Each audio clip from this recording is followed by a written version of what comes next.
हरिद्वार में सरकारी संपत्तियों पर मजारों को हटाने की कार्यवाही से नाराज मुस्लिम समाज के प्रतिनिधियों ने खानपुर से निर्दलीय विधायक उमेश कुमार के नेतृत्व में रोशनाबाद स्थित डीएम कैंप कार्यालय पहुंचकर अपना पक्ष रखा। मुस्लिम समाज के प्रतिनिधियों का कहना है कि जिला प्रशासन केवल उन्हीं मजारों पर कार्रवाई करे जो 2008 के बाद सरकारी संपत्तियों पर बनी है और उनमें व्यावसायिक गतिविधियां हो रही है।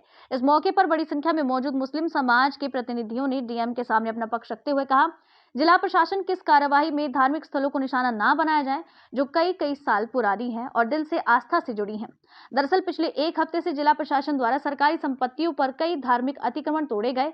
इन धार्मिक अतिक्रमण में कई मजार शामिल हैं जिनको जिला प्रशासन ने ये हवाला देते हुए हटाया है कि सरकारी संपत्तियां हैं और उसी साल पहले इन्हें केवल धर्म की आड़ में व्यवसायिक गतिविधि करने के लिए बनाया गया।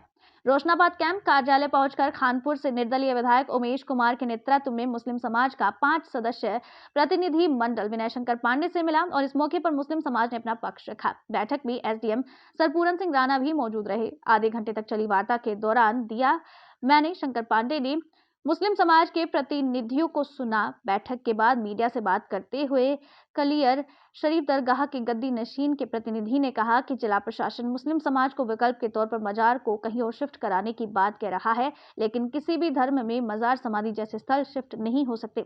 लिहाजा मुस्लिम समाज चाहता है कि सड़कों को चौड़ी करने के लिए जिला प्रशासन ऐसे रास्ते निकाले जिससे कि किसी भी प्राचीन मजार को कोई हानि ना हो और सरकारी कार्यों में कोई विकास में भी कोई दखल ना हो। नवभारत समाचार हरिद्वार उत्तराखंड से शहजाद अली की रिपोर्ट। इन्होंने ध्वस्त नहीं किया, वो उत्तर प्रदेश सिंचाई विभाग ने प्रशासन से मदद मांगी थी और जो कोर्ट की जो भी कार्रवाई थी वो उत्तर प्रदेश सिंचाई विभाग ने कराई थी।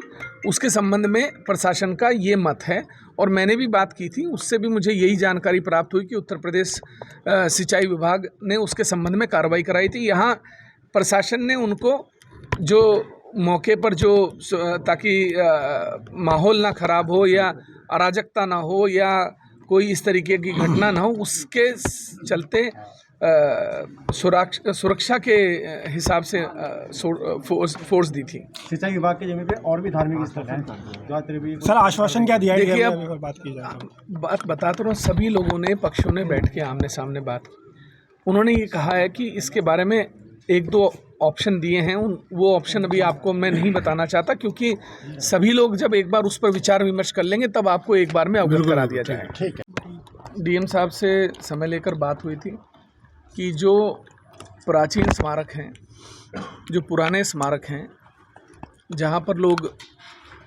बहुत पुराने समय से अपनी आस्था प्रकट करते आ रहे हैं और जो विकास है, जो सड़कें हैं वो आज आई हैं, लेकिन अगर कोई चीज़ 50 साल पहले से है तो हमें उसके प्रति संवेदनशील होना चाहिए।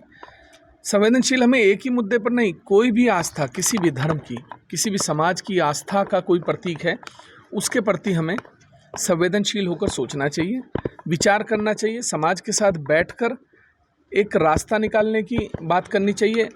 बहुत सारी चीज़ें ऐसी, देखिए क्या है, बहुत बढ़ावा क्यों मिलता है चीज़ों को। पहाड़ में कई सारी ऐसी चीज़ें हुई जिनके चलते लोगों में आक्रोश हुआ, वो गलतियां हो सकती हैं, लेकिन जो 50 साल से कोई सामने एक स्मारक है जिसके प्रति लोगों की आस्था है, वो किसी भी धर्म की, मैं बार बार कह रहा हूँ, हमें हर धर्म के प्रति सम्मानीय तरीके से देखना चाहिए, संवेदनशील होना चाहिए। तो अब उसके ऊपर विचार हुआ है, कई सारे मुद्दों पर बातचीत हुई है, सभी लोग बैठकर एक बार फिर तय करेंगे और क्या होना चाहिए वो प्रशासन को अवगत कराया जाएगा। पर प्रशासन ने जो है वो जो उनका सोचना है, जो हाई कोर्ट और सुप्रीम कोर्ट के जो आदेश हैं उनसे हमको अवगत करा दिया, हमको कॉपियां भी उनकी उपलब्ध करा दी हैं। इनको हम स्टडी करेंगे और हमने भी जो एक वक्फ बोर्ड की ज़मीन होने का जो हमारे पास दस्तावेज़ था वो दस्तावेज़ हमने दे दिया है। अब देखते हैं बाकी जो रूपरेखा है कल वो प्रशासन के साथ तय होगा। फिलहाल आज की माना जाएगा कि अगर बैठकर हम लोग टेबल पर एक दूसरे के साथ अपने विचार प्रकट कर रहे हैं तो ये एक तरफ तो ये है कि भाई धड़ाधड़ कार्रवाई हो रही थी, प्रशासन तुरंत जा रहा था और उखाड़ रहा था। दूसरी तरफ अगर किसी एक स्मारक को लेकर हमारा वार्तालाप हुई है और वो इस पर सहमत हुए हैं कि हम एक दूसरे के साथ क्या रास्ता निकल सकता है, तो मैं इसको विफल नहीं, मैं इसको सफल ही मानूंगा। मैं शायावर इजाज साबरी, कलियर शरीफ दरगाह साबिर पाक के सज्जाद नशीन का छोटा भाई। आज हम डीएम साहब से मिले हैं मज़ार जो उत्तराखंड के अंदर तोड़े जा रहे हैं, उसी सिलसिले में हरिद्वार में जो मज़ार तोड़ा जा रहा है, जिसको लेकर नोटिस दिया गया है, तो उस सिलसिले में हम डीएम साहब से मिले थे कि सर ऐसी कार्रवाई न की जाए, क्योंकि हमारे बुजुर्गान दीन के मज़ार हैं, उन्हें नहीं तोड़ा जाना चाहिए, क्योंकि ये मज़ार पुराने हैं और इन्हीं की वजह से उत्तराखंड और पूरे हिंदुस्तान की गंगा जमुना तहज़ीब कायम है। इन मज़ारों से सिर्फ मुस्लिम समुदाय की नहीं, हर धर्म की आस्था जुड़ी हुई है। हर धर्म के लोग इन मज़ारों पर आते हैं, अपनी मन्नतें मांगते हैं और दुआएं मांगते हैं। तो उस सिलसिले में हमारी आज डीएम साहब से मुलाकात हुई थी। विधायक उमेश कुमार जी के साथ हम लोग आए थे यहाँ पर, शादाब भाई और तमाम ही लोग हमारे साथ यहाँ पर हारून खान जी के साथ हाजिर हुए थे। यहाँ डीएम साहब से मुलाकात की हमने, तो उसमें डीएम साहब ने हमें ये प्रस्ताव दिया है कि मज़ार शरीफ की शिफ्टिंग करा दी जाएगी। कहीं और सुभाष नगर का कोई कब्रिस्तान बता रहे हैं, वहाँ पर उसकी जो है शिफ्टिंग करा दी जाएगी, लेकिन हमारे समुदाय ने उस सिलसिले को निरस्त कर दिया है, क्योंकि ये नहीं हो सकता है। किसी मज़ार शरीफ की शिफ्टिंग किसी और जगह नहीं करा सकते हैं। तो हमने डीएम साहब से फिर यही गुजारिश की है कि कोई ऐसा जो है एक फ़ैसला लिया जाए कि जिससे रोड भी बन जाए और मज़ार शरीफ का भी वो निशान बाकी रहे सम्मानजनक तरीके से, जिससे हमारी आस्था भी बची रहे और सरकार के काम में दखल अंदाजी भी ना हो, रोड भी जो है मुकम्मल हो जाए। ठीक है।